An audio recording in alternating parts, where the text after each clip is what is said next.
इस वीडियो में बात 27 नंबर की विधानसभा सीट की। ज्वालापुर सीट है ये, अनुसूचित जाति के लिए आरक्षित है। 2012 से अस्तित्व में आई है। 2008 के विधानसभा परिसीमन, जब 2008 में विधानसभा क्षेत्रों का परिसीमन हुआ था, उस समय ये अस्तित्व में आई। 2002-2007 के चुनाव में सीट का कोई अस्तित्व नहीं था।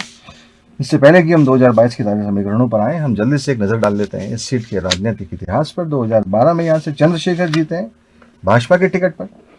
उन्होंने हराया है मदन लाल को। बहुजन समाज पार्टी यहाँ दूसरे स्थान पर रही थी और कांग्रेस यहाँ तीसरे स्थान पर रही थी। बृज रानी लड़ी थी कांग्रेस से। हालांकि बहुजन समाज पार्टी और कांग्रेस के वोटों में कुछ खास अंतर नहीं था, 900 कुछ वोटों का ही अंतर था। दूसरे और तीसरे स्थान पर ये दोनों लोग आपस में रहे। 2017 में यहाँ से सुरेश राठौर लड़े भारतीय जनता पार्टी के टिकट से और जीते। यहाँ से उन्होंने हराया था एसपी सिंह इंजीनियर को, जो कांग्रेस से लड़ रहे थे इस विधानसभा सीट से। और 2022 की ताजा समीकरणों के लिए चलते हैं पंकज जी के पास।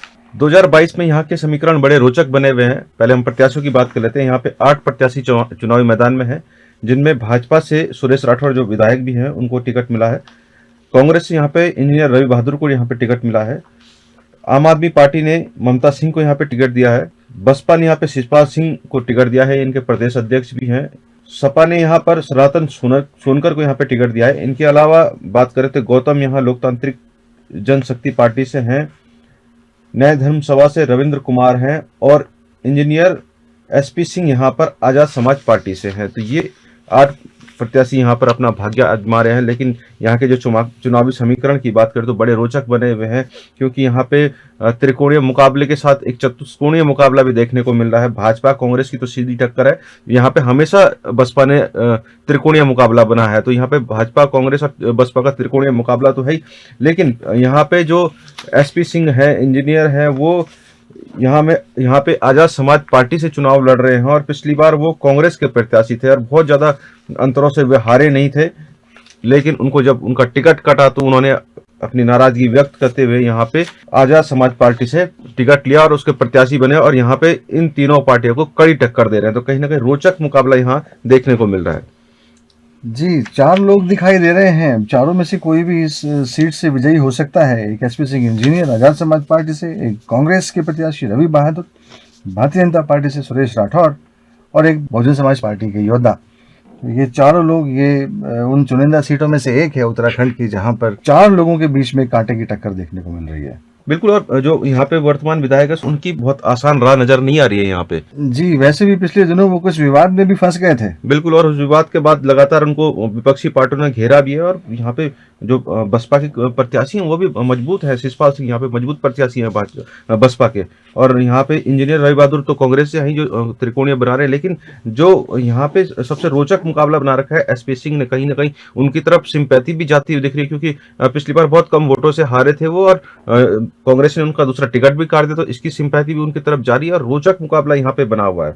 अगर हम वोट परसेंट भी देखें तो बहुत ज्यादा अंतर इन बसपा भाजपा और कांग्रेस के बीच नहीं है अब तक के मुकाबलों में। जी, और बहुजन समाज पार्टी भी अपनी अच्छी पकड़ रखती है यहाँ पर। तो ये हो सकता है कि उन चुनिंदा सीटों में से एक साबित हो जाए जहाँ से बहुजन समाज पार्टी का कोई कैंडिडेट जीते। आपको आसार लगते हैं बहुजन समाज पार्टी के प्रत्याशी के यहाँ से विजयी होने के? बिल्कुल। अगर हम यहाँ के समीकरणों में नजर डालें तो 2012 में यहाँ पे पहली बार चुनाव हुआ था और तब भी यहाँ पे मुकाबला सीधा भाजपा कांग्रेस और बसपा का ही हुआ था। अगर हम उस टाइम की अगर हम वहाँ के समीकरण की बात करें जी, तो तब भी भाजपा कांग्रेस और बसपा था और आज भी भाजपा कांग्रेस बसपा ही है। वोट प्रतिशत की अगर बात करें तो 2012 में 78% वोट यहाँ पे पड़ा है इस सीट पे और 2017 में तकरीबन 66%, बहुत कम हो गया था ये वोट। और 2022 में फिर से वापस 2012 की तरह 78% मतदान इस विधानसभा सीट पर हुआ है।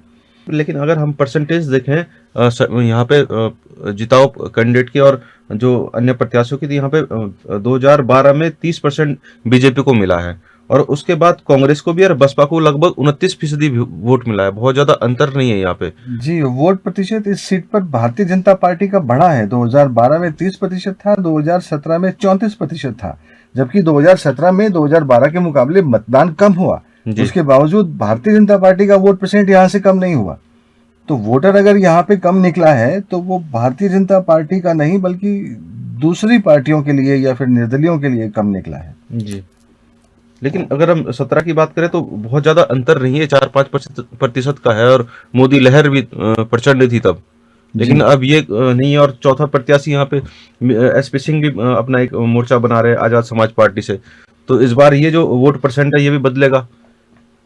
जी, निश्चित तौर पे बदलेगा और हो सकता है कि कहीं ना कहीं सुरेश राठौर को उस विवाद का खामियाजा भुगतना पड़ जाए और एसपी सिंह इंजीनियर उसका फायदा उठाकर ले जा सकते हैं। बिल्कुल, एसपी सिंह और शिषपाल सिंह जो बीएसपी से हैं, मजबूत कैंडिडेट है।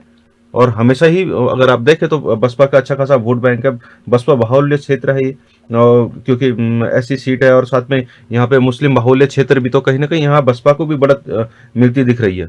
बहुत ही कांटे की टक्कर है इस सीट पर और कुछ भी दृढ़ता के साथ नहीं कहा जा सकता कि इन 4 लोगों में से कौन बाजी मार ले जाएगा इस सीट पर। नतीजे 10 मार्च को आएंगे। आप देखते रहिए देवभूमि न्यूज़। हमारे साथ बने रहने के लिए आपका बहुत बहुत धन्यवाद।